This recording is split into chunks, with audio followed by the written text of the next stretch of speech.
I'm excited to share more about that, but I'll let the others introduce themselves. Thank you, Kelly. Carl, welcome. Good morning. Thank you for having me.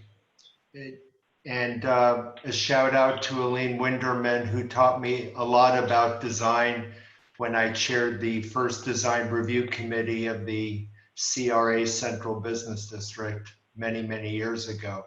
That's when Gas Company Tower was built after the Rodney King riots and was built as a fortress.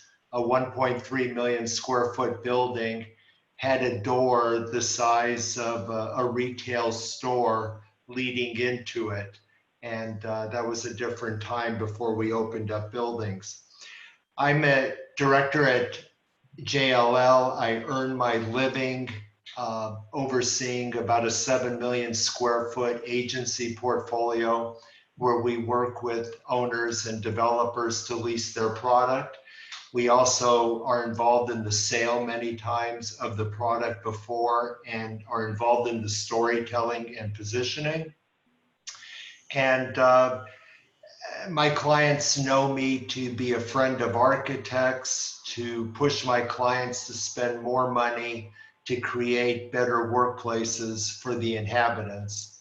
Unfortunately, right now, that's a very iffy topic. This morning's New York Times, big article, no one spent more money in San Francisco than some of the tech salespeople like Salesforce, and now they're sitting on these 50-story center core elevator access, shallow bay depth office buildings on top of transit, and they're saying, and they're asking themselves, what the hell do we do? So with that, today we're going to primarily talk about office, but I hope to get some questions because mixed use, there's so many changes going on. With the recent UBS report that 100,000 retail stores will close between now and 2025. What are we going to do with all that real estate? Certainly a lot of the cities are looking in the rear view mirror and asking, gee, can you bring me a replacement retailer because we like the gross receipts tax? And there are no replacements. Hospitality has plummeted to a historic low. Is this a good time to start looking at adaptive reuse conversions, to start buying 25-year-old limited service hotels to convert to senior housing or different uses? The advent of the home office, from small unit subdivisions to multifamily to large luxury, you're seeing home offices and beefed up infrastructure. I just put a $2,000 internet Wi-Fi whiz-bang system in my house, so because of all the hours I'm spending here. And then of course the office, all the questions that we'll get into, urban, suburban, high-rise, low-rise, large floor plates, small floor plates, etc. So thank you for having me, and I hope this will be really engaging for you all. Thank you, Carl. Sarah Neff, welcome. Hi. Hi, everybody. I'm Sarah Neff. I'm the Senior Vice President of Sustainability for Kilroy Realty Corporation. For those who aren't familiar with us, we are a publicly traded real estate investment trust on the NYSE Midcap Index. We are a mostly office portfolio, about 13.5 million square feet of office. We're also developers, so another 3-ish, 4 million square feet in development, depending on how you count what's where in the entitlements process. We're vertically integrated, so we own, develop, and manage all of our office assets. We have a little bit of residential, a tiny bit of retail, and some mixed use assets. So I run our sustainability program. So I do all of the energy, water, waste, recycling, EV charging, compost, solar batteries, whatever, you name it, I probably do it for both the existing and the development portfolio. In 2018, I also got put in charge of corporate social responsibility. So that'll get into a lot of what we're talking about today. diversity, unconscious bias, inclusion, supply chain, ESG work. And then, like everyone else, as Kelly was saying, got redeputized in March. So I now run, which is going to be relevant for this discussion, I now run our COVID response for the development portfolio, and heavily supporting my asset management team on the COVID response in the existing portfolio. So I'm able to speak on how we think offices are going to evolve. I'll also say on a personal level, working from home, I'm a mom of two. I have two little kids wandering around just on the other side of that door. And so I don't have a home office. We're four people and 1,000 square feet in one bathroom. So I have a lot of feelings about how fun it is to work from home and going back to work. And I hope that informs some of our discussion today as well. So Will and IAA, thanks so much for having me. Thank you so much, Sarah. And you're right, like the workplace now has become much smaller. Yes. Well, so Kelly, we're really excited that you're here with us from AECOM, and you're the workplace leader, and we would love to know some of the insight that you have to share. Sure. Thank you again. So I'm going to start by one of the first things I want to say as we talk about, where we've been predominantly focused as of late is, of course, working with our clients. We have a lot of clients that are in the midst of projects, construction halted, design processes halted, things that are probably very familiar to the entirety of the audience, just in terms of the uncertainty, folks trying to defer making these long-term decisions as what the new reality or the next normal emerges. But the way that you made the introduction, Will, in terms of what our perspective is on this, I'm going to make a very clear distinction between the initial efforts right now in terms of reoccupancy, re-entry into our workplaces, being very different than the long-term future of work. And, and Carl, thank you for that very detailed information in your introduction. It's, I didn't read the news this morning, and it just seems like every moment of every day we're getting new information, and it's just the gravity and the scale of the changes that we're facing are enormous. But back to the idea of separating the two, right? That there's a lot of tactical and important elements that everybody's looking at when they think about when and how to safely return to the physical space. But even in, you have the more aggressive projections on what a vaccine looks like, 9 to 10 months, the more conservative ones, 12 to 16. If you put that into the context of, say, typical lease terms of 10 to 15 years, or I know they're getting shorter, or the typical life cycle of buildings, 40 to 50 years, the optimist in me is looking at that or acknowledging that that's still a snapshot in time, right? That the post-vaccine future, even if it is, 2 years out, it's still a moment in time. And this is going on longer than any of us would like. But so they're different. And I guess I wanted to just emphasize that these efforts, these critical efforts in terms of ensuring people are looking at decontamination rather than just cleaning, from a building systems perspective, looking at HVACs and the opportunity to upgrade those systems to enhance outdoor air rather than recycled air.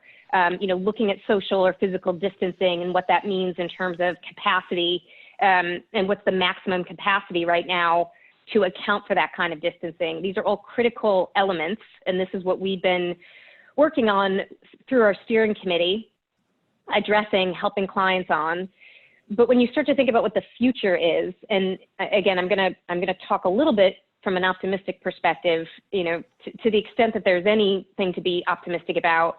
Prior to COVID, I have and we have long been advocates and fans of distributed working, whether it's teleworking, remote working, the rise of the third-party place. I think, when was co-working coined? I believe it was 2002 was when we started to, really acknowledge or recognize co-working or the third-party location as a viable option.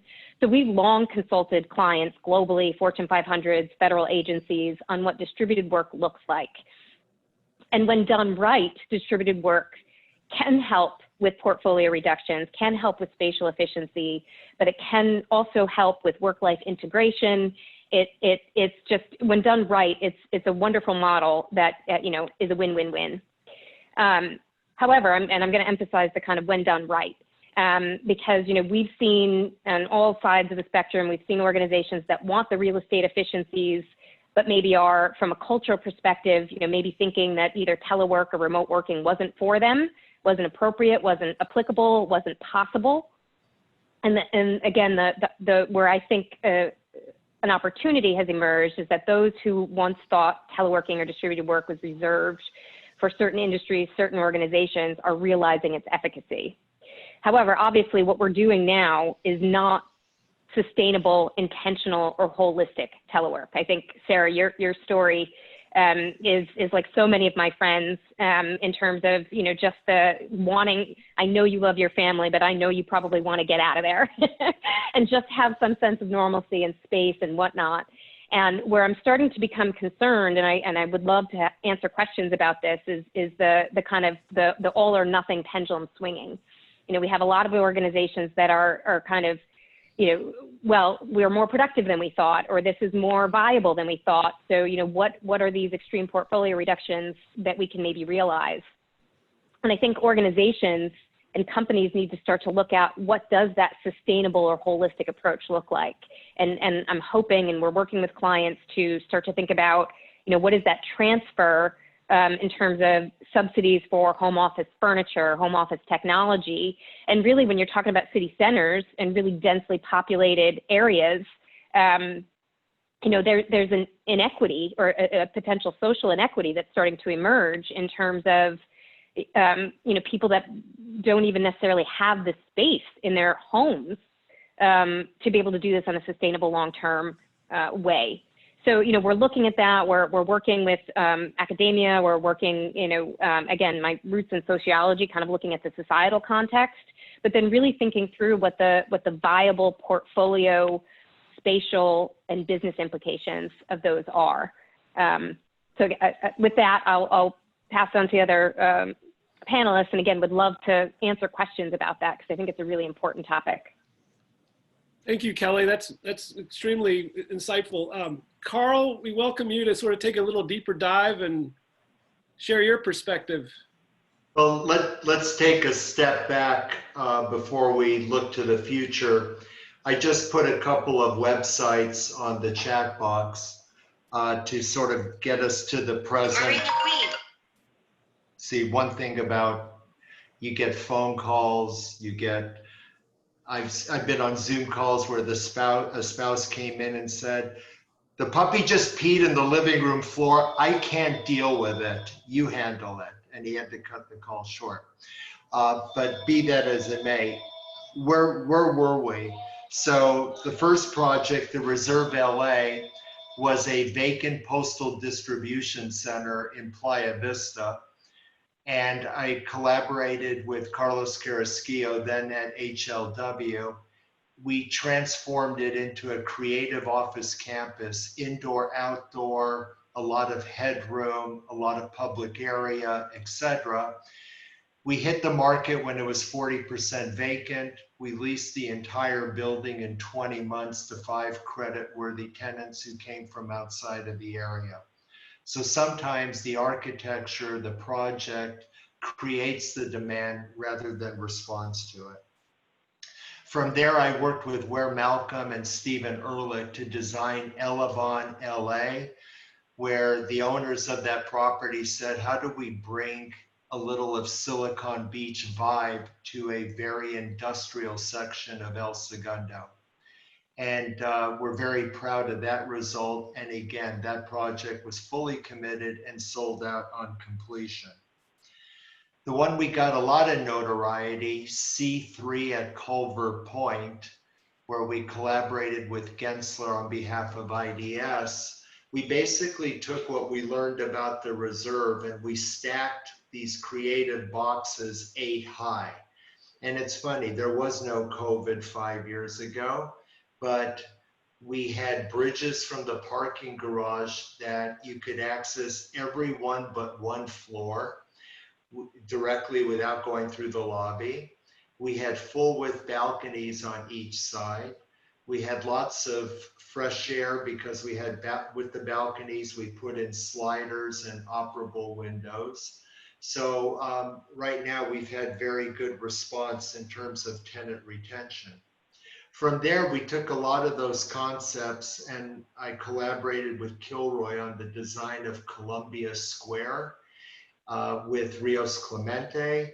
And that was a smashing success because of the design of the buildings where you could have a 40,000 foot floor plate, a 20,000 foot floor plate. We had 5 separate lobby entrances, etc. We attracted our anchor tenant there was Viacom, 120,000 feet, who came to Hollywood from West LA, the Valley, and the general and Century City areas. So again, from there, I collaborated with Kilroy on the design of Vine with Joey Shimoda. And I like that these clients choose different architects. There's no such thing as like one architect is perfect for every project at every moment in time. So the ability to collaborate with these different shops, different leaders was not only rewarding for me personally, but I think paid off in spades for the client. I remember giving a passionate presentation about the retail and the programming on Vine to Netflix, how we were going to put restaurants and connect the street to the project. And they said, thank you for sharing. We'll just lease the whole thing. Okay. The tenant is always right. So with that, where are we today? Today, I think the jury is out. Right now, real estate departments are not making a lot of hard decisions. They're focused on their lease expirations. They're focused on how to get their people back to work to start trickling in. And you can imagine the dialogue in corporate America right now between the CFO, who has one agenda to return to profitability, general counsel, who is scared of liability bringing people back, and the HR champions who, you know, we put in all this money and in tenant amenities, and we worked with our developers to take the fun space out of the usable space and put it in common. That's quite a debate going on between those 3 camps in terms of how to get back. The big issue with work from home, as we've touched on, there's 3 contingencies. There's Carl Mulstein roughing it in a 4,000 foot home and my private office looking at my rose garden. I think I can hang out here a little longer. There's my junior partners who have kids bouncing off the walls, dogs. I've seen everything on these calls. I've seen every kind of macaroni and cheese, birthday cake, etc. We even get in there and sing happy birthday on some of the Zoom calls. And then there's the young people who are living with, sometimes with roommates or in small single units, more in urban areas because they wanted to be near the action. They didn't want to sit in a car for an hour each way every day. And all of a sudden their project closes the pool, closes the gym. The street life ain't great. Now that there's no office workers walking the streets, no tourists walking the streets, the retail is all closed. So they're sitting there cooped up in their place, sometimes with roommates of convenience who they met on Craigslist. And boy, talk about a shotgun marriage where all of a sudden you're self-quarantining with your roommate for 3-4 months. So there's a lot of contingencies. I think in reverse order, it's the last group that will be coming back to the office first. The middle group with the kids, I think the benchmark there is hopefully school resumes in some way, shape, or form in September. And me, I'll see you there eventually.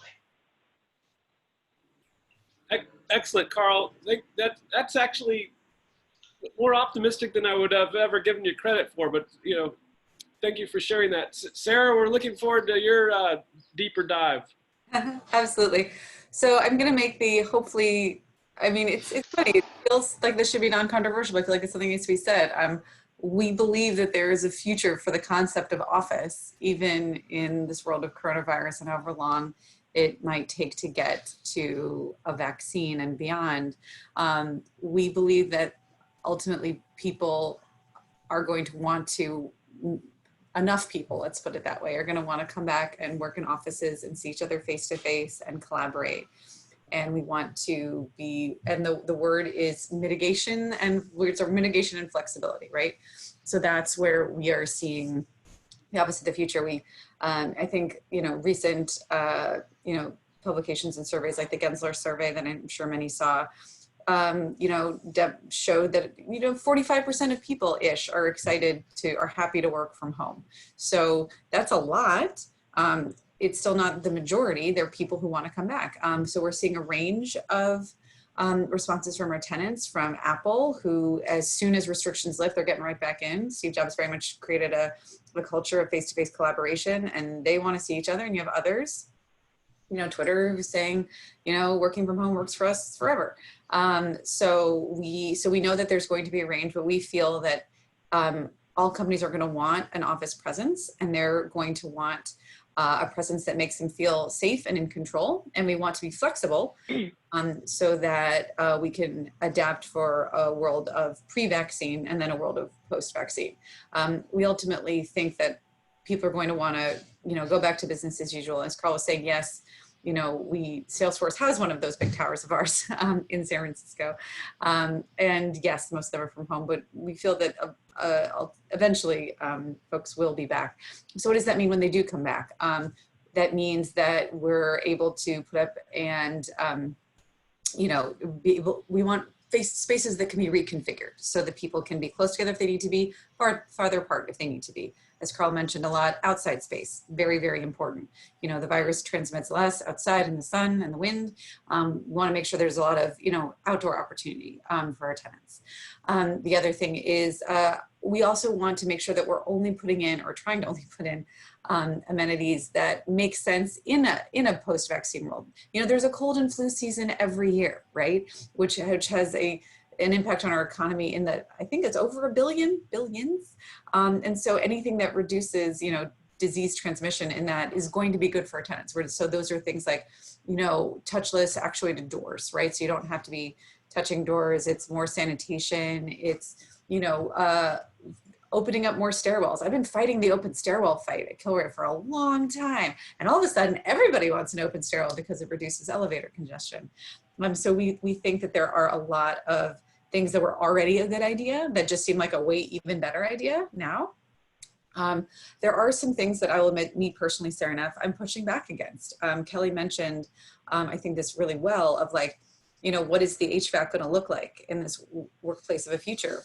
And then there's a push-pull and what's sustainable and what's not sustainable. So right now, the CDC guidance, which breaks my heart, is, increase that outside air, run that HVAC system all the time. And we've, I can say to this group that we've had, a request for 100% outside air in a building not designed for it. The research on this is, I think, one study that was done in a college dorm unrelated to office on disease transmission about just kids in the dorm that was less ventilated got more colds. And all of a sudden now we're all being asked to, increase our energy consumption 30%. By running our systems all the time. So we're trying to be a little more measured about that. So I think a workplace of the future is going to have a lot of third-party verification. This is the time to shine for Well and Fitwell, and for folks that do air quality and water quality and germ testings. And we've rolled that out across our office portfolio as well as residential. Other things we're seeing is there's a lot of technology out there right now, a lot of different ways to clean the air. There's a great BizNow article that came out yesterday. Is it bipolar ionization? Is it UV? Is it just increasing the air more? Is it, where are you cleaning it? Where are you zapping the stuff? Are you going to accidentally create ozone or radon? I mean, there's a lot to go into it, and also just air sensing in general. So I think we need to be smart about HVAC. There are ways to do it. I was very proud of one of my development projects, which found a fan that could take a HEPA filter, but because it's more efficient, we're actually gonna be reducing the energy somewhat.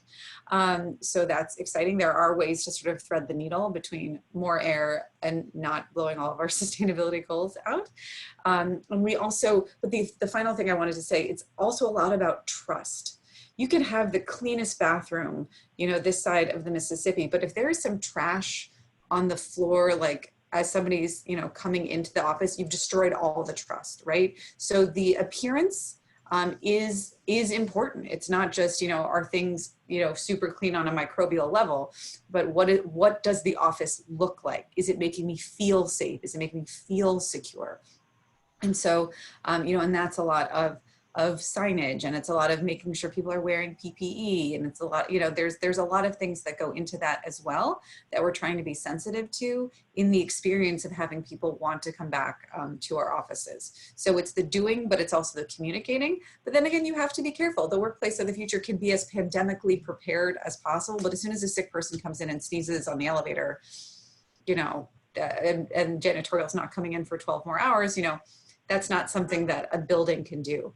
And the final thing I want to say before I open it up for discussion is that my hope in this, you know, a lot of us within the ESG world, I know Kelly has been doing this, have wanted people so desperately to think of their buildings as more than just the place I go to work and go home. These are things that impact our health, our lives, and the environment. And if anything comes out of this, one of the things we're seeing right now is, right, people all of a sudden realize, and this is like, I did a TEDx talk about this back in 18, the studies were coming back out about this in 2014 and before, there is an impact that buildings have on our health and our cognitive function and our productivity. And this has fallen largely on deaf ears within the real estate community until now. Now we see buildings as a disease transmission vector. Now we see buildings as, you know, this place that can potentially change our health outcomes. I hope that thinking sticks. I hope the thinking that our buildings are more than a place you go and a place you come home, and the things that affect my health are how much exercise and what I eat. I hope that we keep this thinking, and I hope we are able to extend it more to our thinking about what buildings have an impact on in the environment. So I hope that the workplace of the future connects those ideas a little bit more and extends those ideas beyond just, you know, will I get COVID if I go in on Monday? So with that, I will turn it back to Will for a discussion with the world. Well, thank you, Sarah. You mentioned something that's been heavy on my mind, and I do think that we all need to be much more mindful of the carbon footprint of the reactionary Band-Aids that we're putting. And I think we do need to take a step back and say, wait a second, that's way too much plastic. That's, you know, we have to start measuring the impacts of all this. But one thing, and Carl, you mentioned this a little bit, but you know, I'm going to go back to Kelly with this question first, and then, you know, invite all of you to sort of deal with it.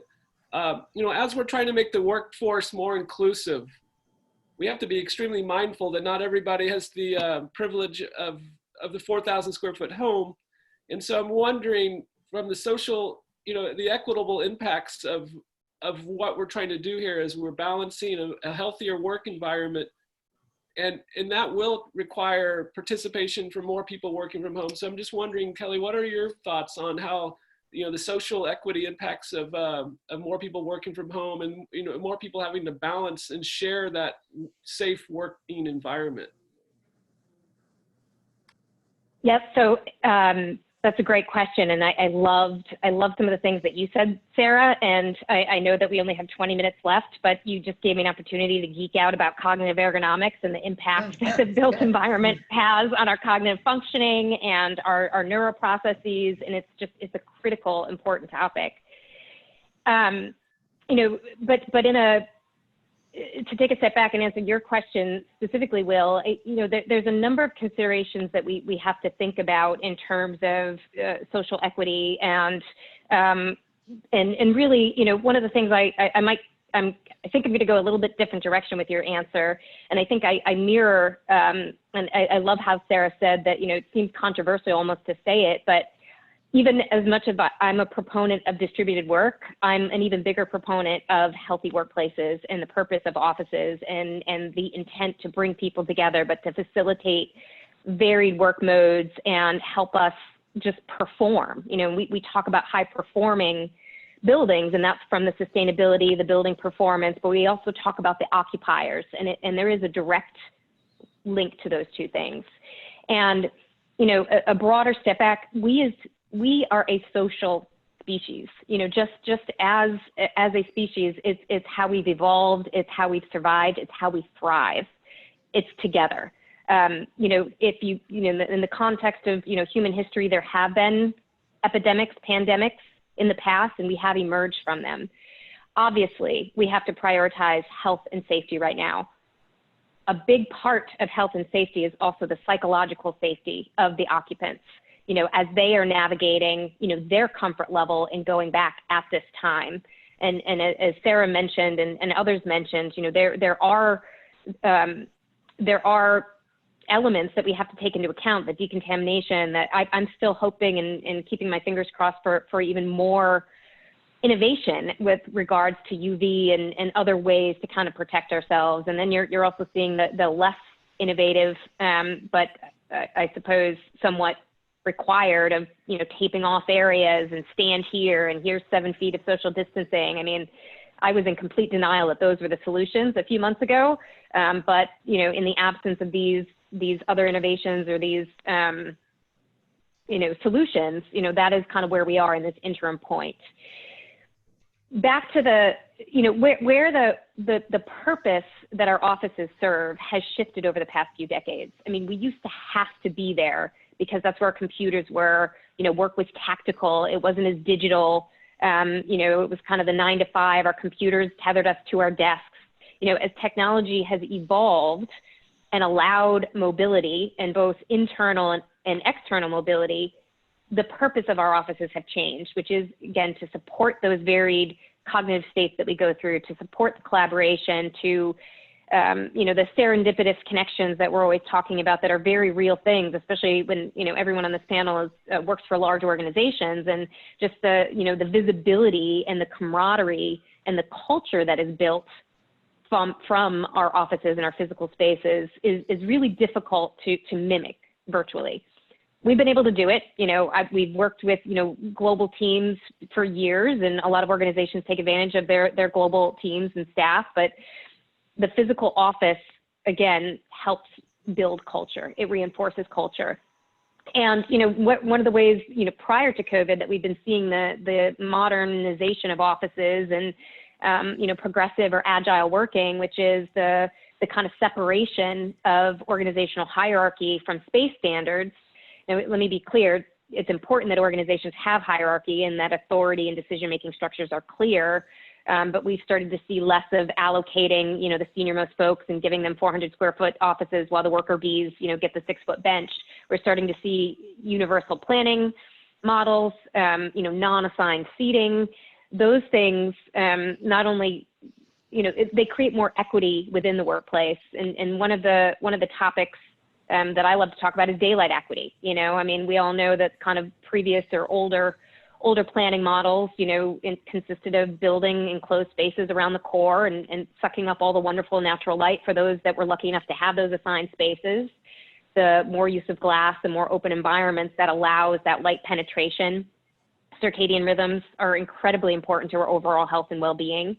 And it's really important that those spaces kind of support that. So again, going back to kind of your initial question, Will, is that I think, you know, we have to give people options. And that's why I'm a fan of distributed work. It's about choice.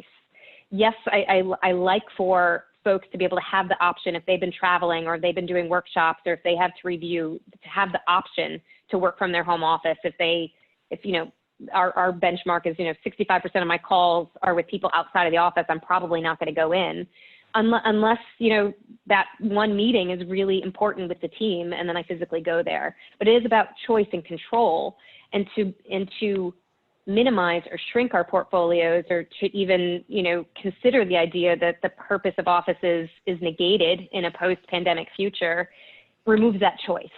And it puts us all in the other boat where we have no other choice, and that is creating, you know, emotional stress, psychological stress, and and for some it's working really well, as Carl pointed out, but for others it's a real challenge. And again, I think we have to keep that into the dialogue about what is that right balance and how do we look at integrating it holistically. But again, it's not an all or nothing. It has to be nuanced and it has to be customized to the organization or the agency. Thank you, Kelly. Thank you very much. Let me comment Carl. briefly on that. I think we were already in process of making great headway into those areas. The amenities that were put into office buildings were available to all. I saw a lot of one size office, one size democracy, whereas law firms used to threaten me, oh, I'm just going to renew my lease. Oh, really? Let me know how those 400-foot partner offices work out for you. So I think we've already seen that when Deloitte was in gas company tower, they were 300,000 feet, excuse me, in Wells Fargo Center, they were 300,000 feet. When they moved to gas company tower, they fit into 112,000 feet and they increased their head count. So I think we've already seen a lot of that. The democracy, to me, the blame, it's too much blame, too much tension to put on corporate America. They're trying to run a business. Those of you who might follow me on Twitter know I'm extremely outspoken about local politics, land use, NIMBYs, serial CEQA litigation, project labor agreements. I mean, all those things that add horrendous cost to a project. And then, of course, the developer is blamed for wanting a return. I also, right now, am providing pro bono legal support on the class action suit. And we finally got the city attorney and counsel to the negotiating table on how they have wasted over $1 billion on support housing and homeless mitigation, and with pathetic results. So, you know, they passed that without land use reform to implement it. Well, good luck. So again, there's a lot bigger issues here that go beyond the four walls of the office. The landlord and developer are trying their best. Corporate America is trying their best to deal with this, but there's a much greater responsibility with city government that, you know, when the mayor says the killers that we are and all that, it's, you know, I don't know what kind of office building can overcome burned out police cars and riots at 3rd and Fairfax. Maybe some of you can design around that. Thank you, Carl. So Sarah, Carl mentioned, you know, something rather interesting at the very beginning of the conversation, and I'm going to ask you this question, and then I'm going to open it up to the audience to you know, invite everyone in the audience. If you can type in your question now, then I'll get to you in the order of your question. But Sarah, this is really maybe from a perspective of you know, of Kilroy and yourself. You know, with opportunities for more mixed use and multi-use buildings, especially buildings that might sort of be reprogrammed for live work purposes, or, you know, you have one floor where it's apartments and one floor where, you know, I'm just wondering, do you see a direction where we're going with that? I see more mixed use, as Carl was saying. So we think that there is a, you know, the classic live work play. And we actually think that those projects are more resilient, to use a potentially tired word right now. You know, Columbia Square that Carl is talking about, you know, the residents are still there, right? They're sheltered in place in their apartments, and that is providing cash flow for that asset while the retail isn't. And, you know, and then some of the offices there and some of it's not. So we're, so yeah, I mean, I see more mixed use, and because of, for a variety of reasons, people, you know, despite recommendations right now that we never take public transit again, that people want to be close to where they, you know, people want a pedestrian experience, where they can be, you know, close to where they live and work and can do amenitized things. I don't think we're going to see this flight back to the suburbs in the same way that, you know, there was this talk after 9/11 that we're never going to be in an urban core again. It's too scary. Everybody's going to go suburban, and that didn't happen. I don't see that happening either. So yes, I still think the trend toward mixed use is a good one, and something that we'll keep seeing. Thank you. So I'm looking for questions from the audience right now, and I believe the first one came from Stephanie. And Stephanie, are you on the phone? Do you want to introduce yourself and share your question here about micro units? Hi everyone, Stephanie Reich, City of Santa Monica. I'm an architect and I help manage the design review and historic preservation systems. I do also look at all the housing projects that are moving through the entitlement system. And Sarah and Carl both touched on the challenge of those who have smaller workplaces or homes right now that have become our workplaces. One of the things that we're seeing are a consistent push to reduce the size of units, or if 3-bedroom units are required, outfit them so that 3 or 6 different families or people can live in them. So I'm asking what could we do as a profession and as a city to make sure that these models can maintain health and well-being for the occupants? Thank you, Stephanie.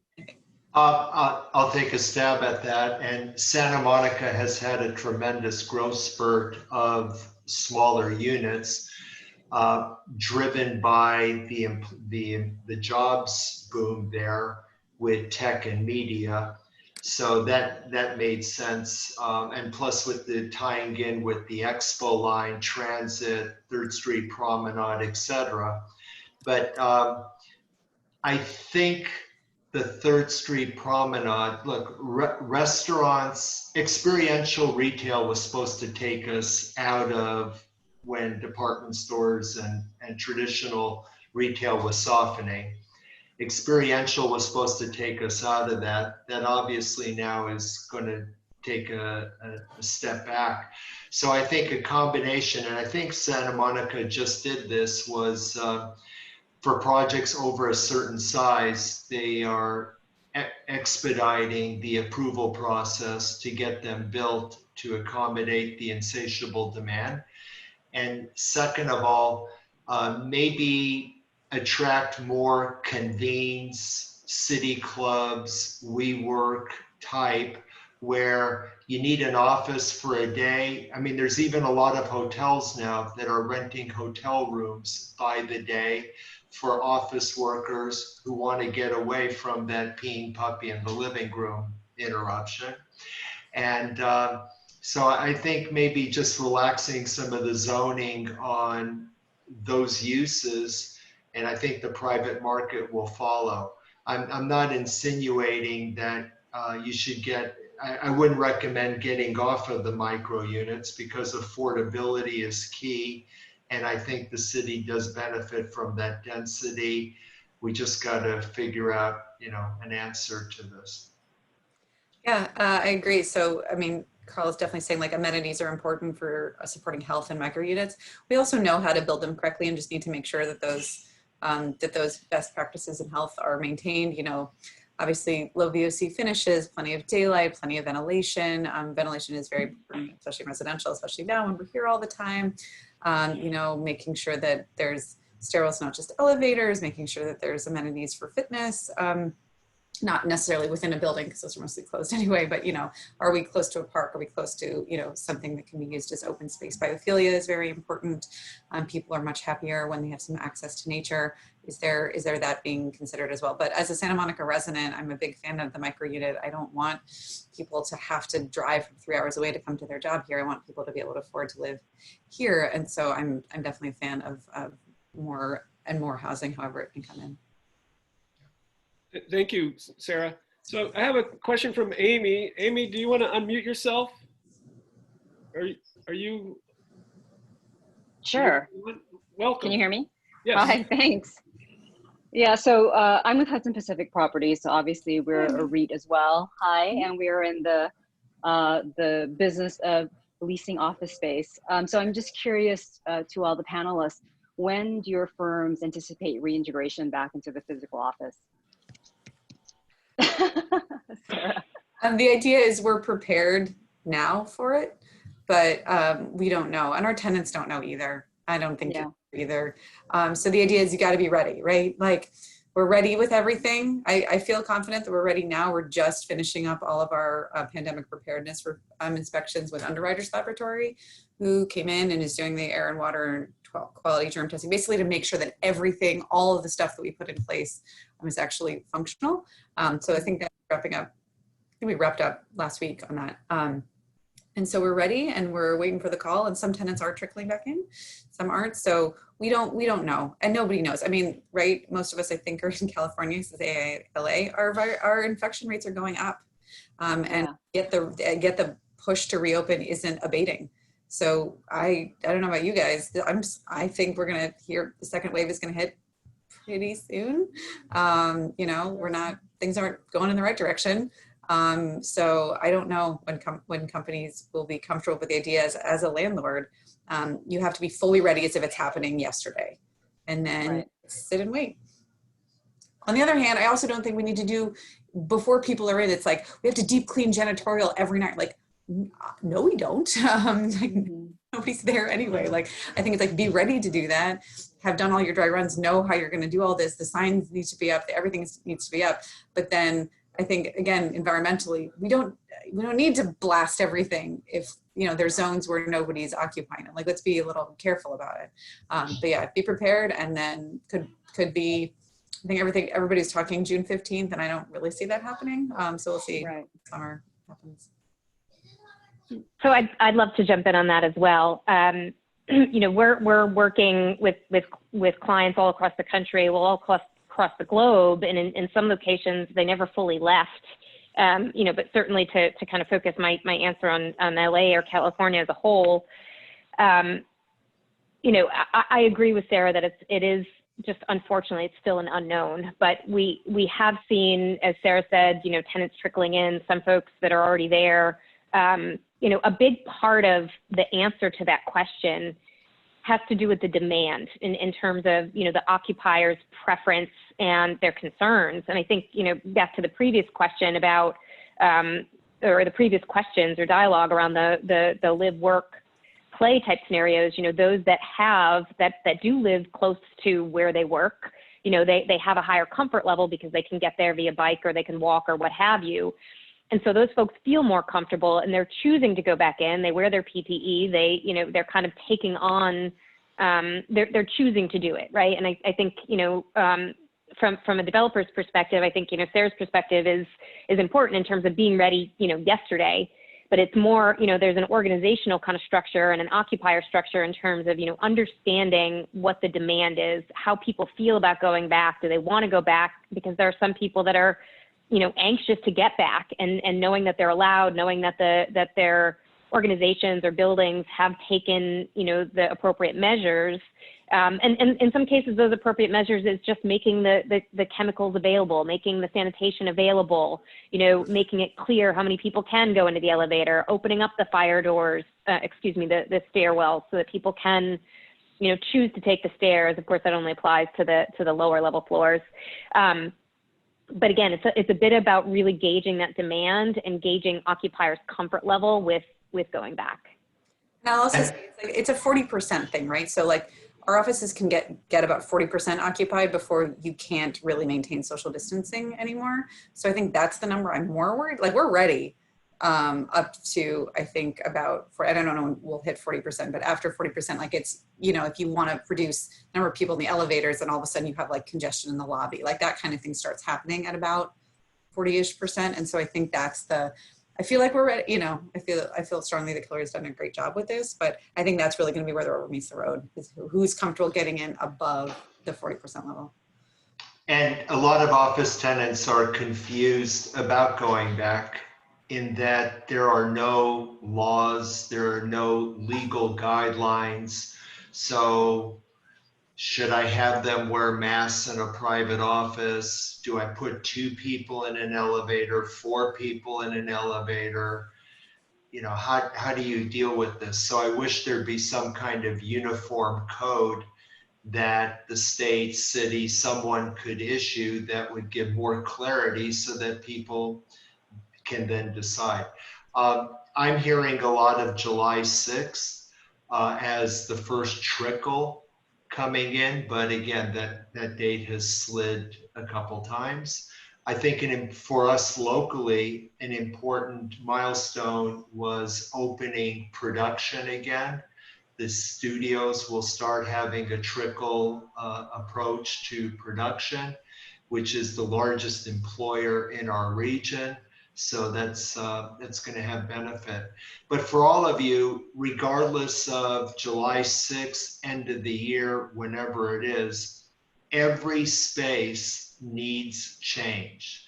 It could be as simple as taking every other chair from the bench seating and putting it in storage, getting a few chairs out of the conference room, to my friends at the contract furnishing shops are inundated, swamped right now with calls and orders about how to create better distancing in the space, compartmentalization, wider corridors, etc.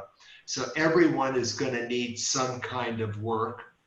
And then lastly, work from home could probably take a 15 to 20% bite out of office space. But then again, the new space standards, I did a lease with ByteDance at C3 in Culver City. They put 8 people per 1,000 in the space. I had a multi-billion-dollar lease signature. They paid for upgrades on the MEP, restrooms, etc. They knew I couldn't park them. So I said, knock yourself out. The building can hold it. It's up to you. Today, I don't think there's a Class A landlord that will accept more than 5 per 1,000 density, and they'll probably try to hold the line at 4 per 1,000. So again, I think we've already gotten calls from major corporate clients. We need more space because we know our densification doesn't work. Thank you, Carl.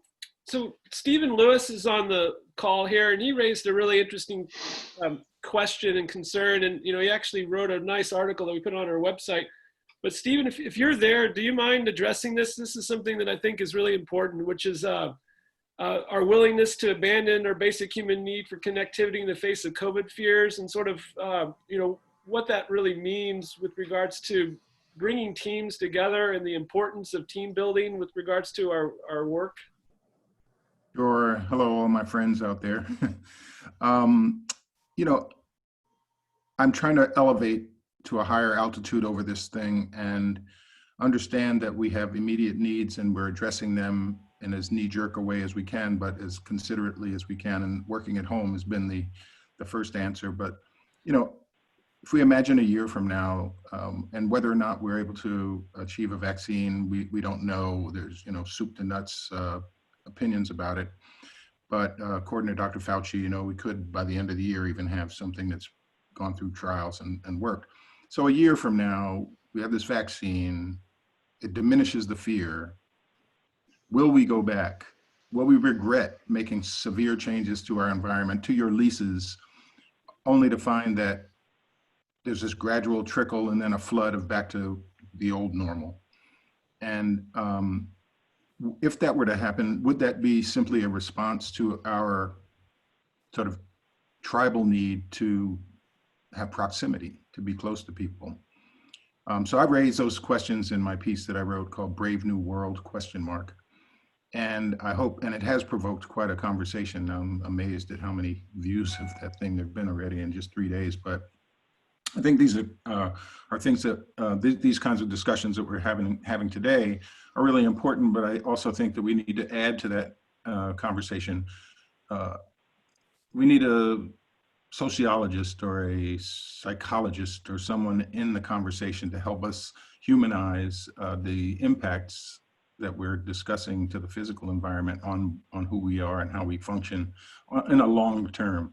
The joke's 3 weeks into this, toward the end of March where I'm going stir crazy, you know, and everybody is just going batty because they, you know, hadn't settled into this as a sort of normal groove. And now here we are, you know, we're like the expanded Brady Bunch looking at each other and having these conversations. And, you know, it's great, but is this going to sustain our hearts at the end of the day? I really wonder. I don't have the answers. I'm raising questions. So. Well, there's science behind that, right? So the number, like the behind car accidents, social isolation is the #1 indicator for death in America, right? I mean, we are social creatures. We need connectivity, some more than others. I'm an extrovert married to an introvert, so I know deeply the differences between what various people need, but social isolation is more or less fatal for a large portion of our population. And so we are having a great natural horrible experiment in mental health right now. And I think the effects are going to ripple for a long time. Kelly's a sociologist, but the science says that we are not meant to stay apart this long. And I think the reason that you're seeing our infection rates go up is because people can't stand it anymore. It just is a limit for how long we can stay without seeing other people. And it's too hard, frankly, for a lot of us. And as the extrovert, I completely sympathize. So yeah, I think we need the connectivity. And I think there are risks people are willing to take for it, whether or not that those pay off or not is up in the air. But I don't think we want office buildings that feel like jail cells. We're going to want to figure out how to collaborate as safely as we can, but we have to figure out how to collaborate. Well, if I could just squeeze in one more quick thing, I know we're running out of time. Yeah. But, you know, based on who we're looking at on the screen, I'm the only Black guy on this call, and that really troubles me today. It might not have troubled me as much a month ago because it would have been just business as usual, but this is not business as usual.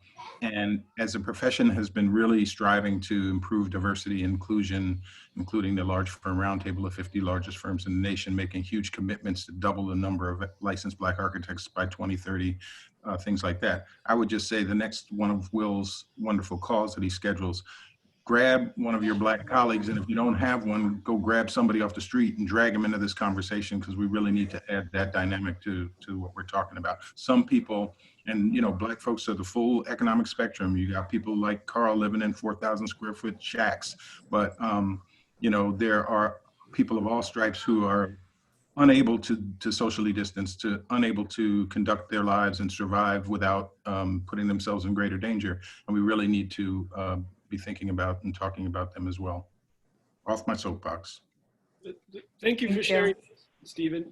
Kelly or Carl, do you have any anything to add? I also have a couple more questions here that are dealing with the need to be near your team, but yet concerned that you're working in a conference room.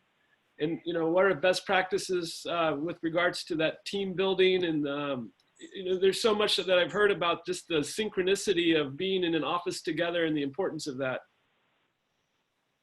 Sure. So I'll jump in on that one and agreeing with just, we are social creatures. And, you know, for those of us familiar, well, all of us are familiar with Darwin, and a lot of Darwin's theories were more popularized based on the whole survival of the fittest and the strongest survive. But that wasn't really his key message. Actually, his core message or discoveries was about interspecies and cross-species collaboration as the key to survival. So it absolutely is how we are wired. It's how we survive. And going back to an earlier comment when I was saying that I've been just kind of waiting for these technological or some sort of innovations, and a lot of that innovation has been, you know, decontamination and other kind of, you know, UV cleaning and those types of things. Where I'm hopeful, and where I think a requirement is going to emerge is, this may sound silly, but is the fashion industry, right? In terms of the PPE, because to everyone's point, like people, you know, the reason why I believe that the numbers are spiking is, as Sarah said, people just can't handle it anymore. The isolation, you know, just the stress on our eyes from being on our devices, you know, 14 hours a day. It's like, we do need to be together. And you know, I made a joke 2 months ago about, you know, I'd put on a hazmat suit if it meant that I could go into the office and just be with my team. I'm not really joking anymore. Now, we have the masks and they're coming out with different materials that are a little bit more comfortable, but so much of, and to Stephen's point about will we regret a year or two from now making these significant changes of going back up to 80-inch high panels. I mean, that's one of my biggest fears because we know that sucks up all the natural light and it's not healthy for a number of reasons. I do think we might regret, making more enclosures and enclosing the space more. And, the hope being, and to get to a more specific question in terms of, how do you kind of handle, people being in a room? And we've been experimenting with that as well, as far as, the positioning of displays. And if some or half the people are digital, but can you position yourself around a room? And more than anything, just wanting to be able to whiteboard, and write something up and step back and let someone else add to it. A lot of people have been experimenting with technology to do that, but again, it's not the same. Just back to the instinctual human need for connectivity, whether it's interpersonal, small group, or large group. And I'm just, again, hoping that, PPE will continue to evolve and masks that are a little bit more comfortable with ventilation, but still, protecting from the biocontaminants. And, that I think is kind of the easiest. People have always been the most flexible part of any space. Right? The built environment, whether it's core and shell revitalized every 40 to 50 years, interior spaces, every 5 to 15 years, people can move around, right? So the more that we're able to get the equipment that helps prevent the spread, I think the quicker we'll be able to be in spaces together. Thank you, Kelly. Carl or Sarah, this might be a good question from you. It's from Ken Bernstein. And, Ken, if you're on the line, you're welcome to join us. But it's really about the regulatory or zoning code changes that you might anticipate, especially as we look for more flexibility. And do you see maybe the need for, the equivalent of an adaptive reuse 2.0 ordinance, or, what would be your preferred way of getting that flexibility, Carl? Carl, why don't you take that one?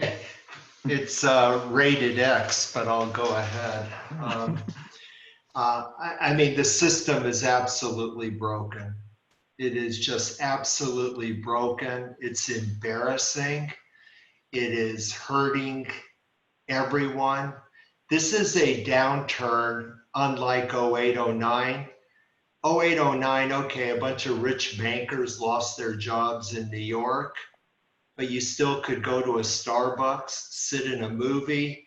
Maybe you didn't go to the Montage for vacation. Maybe you went to a hotel in Vegas for $99 a night, but we functioned. To have 30, 40 million people walking the streets, many without health care, many with, who lost their $15 an hour jobs, is just the saddest thing I could ever witness in my life. And government holds on like for dear life, their control. The city council holds on for dear life. Vince Bertoni just pays lip service. I'm embarrassed and disappointed, and I'm not hurting. It's, I think, a lot of the regular people. So adaptive reuse, yeah, I remember, what was the name of the gentleman who pioneered on Main Street and Spring Street? Tom Gilmore, yeah. Yeah, so when Tom Gilmore converted a poured in place concrete building into residential, and he had concrete mezzanines built with like a loft bed on top, a city initiated change order midstream was he had to put fire sprinklers under that. I mean, enough already. I think we need to throw them all out. I think we need federal or state supervision. It's the same way the Christopher Commission brought in monitors into the police departments. So when they say, no, we can't do support housing for homeless. No, we can't do small unit subdivision. No, we can't do this or that. There needs to be accountability. So thank you for getting my blood going this morning. But the system is absolutely broken, and I feel really badly for the architectural community because you have to bill clients for years before the shovel actually goes in the ground. And the soft costs, that's not the kind of fees you should be taking pride in. You should be taking pride in getting that shovel in the ground and being proud of what you produce. And it's just not happening. Thank you, Carl. Ken, I would love for your response. All the great work you do with LA City Planning. I want to make sure that you know that this is a safe place. Oh, no, thank you. And I appreciate Carl's directness and candor. I'm here representing the City of Los Angeles, LA City Planning, our urban design studio, and Office of Historic Resources. And I really wanted to have the group think about how the city can be helpful during this time and introduce more flexibility into the system on the zoning side, on the code side. How do we provide more flexibility to get the types of office space, workplace, commercial space that we want to see? And this idea of kind of building upon what we did 20 years ago with the adaptive reuse ordinance, clearing away the code and zoning impediments to convert older historic commercial buildings to housing. Do we need to look at a similar approach for office space within individual office buildings, full conversions of office where that might be needed to address some of the current health-related challenges? So until we have a federal consent decree of the type that Carl is discussing, we are very open to considering creative ideas at the local level of this kind, and we'd be very interested in this group's thoughts on that. Thank you, Ken. Sarah or Kelly, do you have more to add on that? Are you seeing best practices somewhere else, or lessons we can learn, or flexibility that we can ask for? I don't think anybody has it particularly correct. No, I mean, I think Carl's directness certainly sums up kind of how I feel about it. And Kelly, what about you? Working from a macro level here. I'm also along the same lines. I'm not sure I have much more to add to that particular issue. Well, thank you. So I invite the audience for one last question here, and then we can begin our day. And if let's see, I think I have one from Hava. Did you want to mention what you were asking here? Are you on the phone? Yes, I'm here. Well, I have been talking to the CCA, and I have heard about activity toward an adaptive reuse 2.0. It sounds like Ken is already discussing that.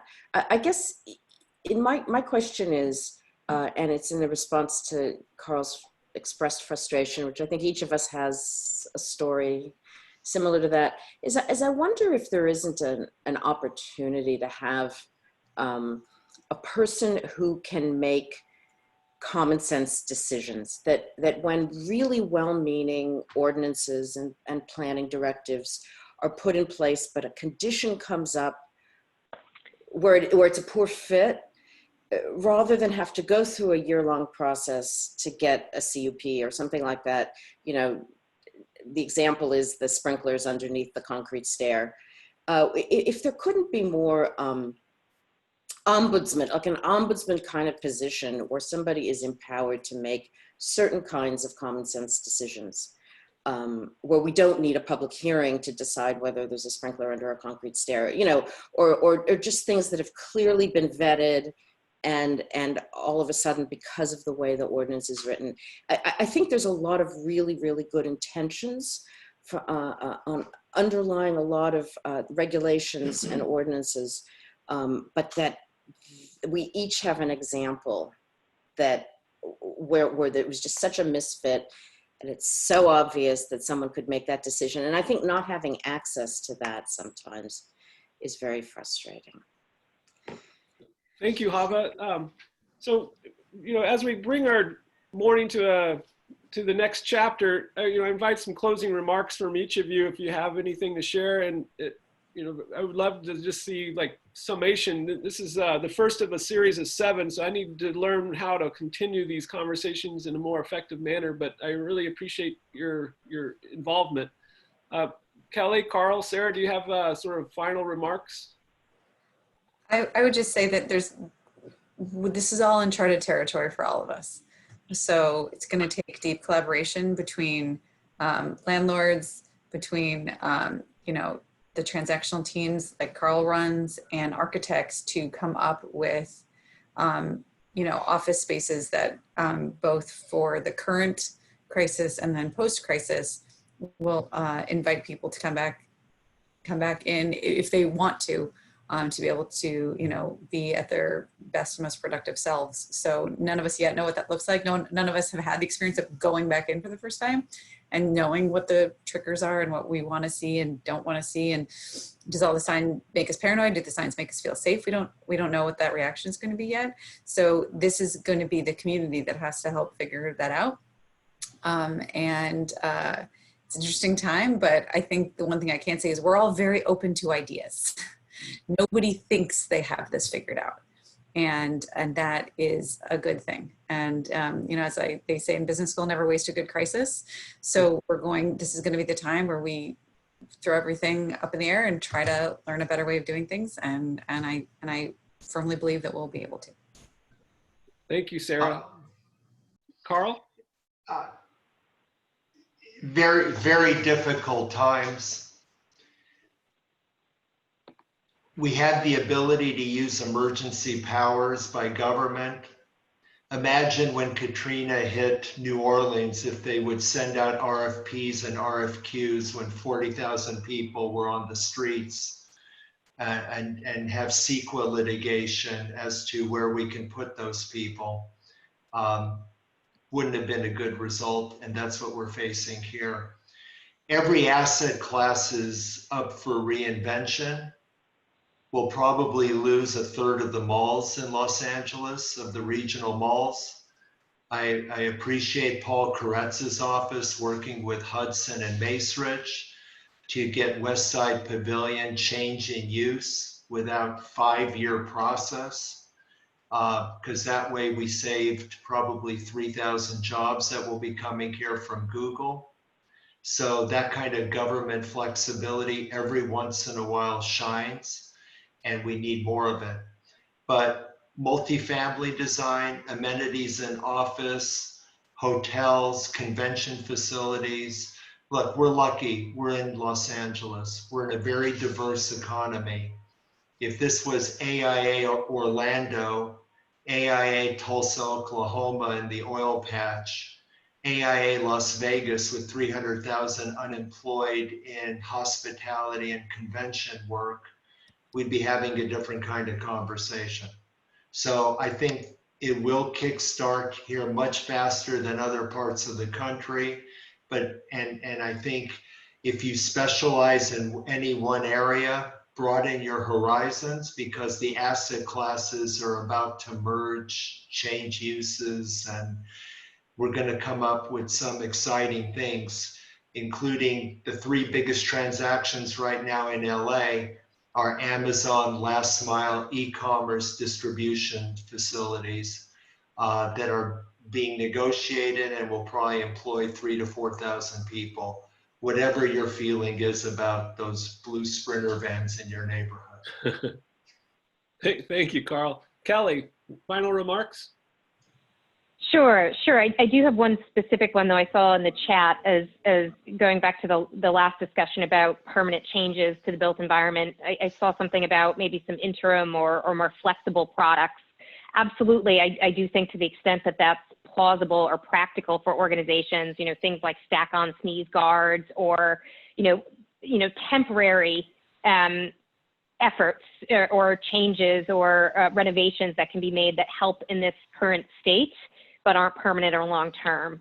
I think, I'm seeing a lot of the furniture manufacturers come out with these products, so they're responding, I think, pretty quickly. But in terms of final remarks, I think I've shared a few times on the call that I'm a optimistic pragmatist or a pragmatic optimist, what have you. I do you know, someone else said that, you know, no good crisis goes to waste, or, you know, one of the other thoughts is, you know, from great challenges comes great innovation. I've mentioned it a few times, kind of waiting for that, looking for that, you know, being part of committees and steering committees to help bring that forward. And just, you know, a reminder that it is just a moment in time. It's a significant moment in time. It's one we're going to have to learn from. It's one that may have long-term implications, just as 9/11 did, just as 2008 did, in terms from a design perspective. And I'm being very specific with that, just meaning from a design perspective. But one of the, you know, one of the things that's coming out of it, again, the optimism as far as distributed work and how organizations can do that properly, but also the importance, the critical importance of health and well-being in the built environment is having a moment. And people are, I hope, you know, will come out of this time period and recognize that that is still a critical element. And so the hope is also that more organizations, more institutions, you know, will invest in that healthy environment. Right now it's more, you know, based on safety, but the broader conversations about health and well-being in the built environment are critical. And I think the more awareness we have, the more equipped we are to make better, smarter decisions. Thank you very much, Kelly. Well, with that, I just want to say that this is part one. Part two will be schools and educational facilities on June 25th, and I invite everybody here to join us for that.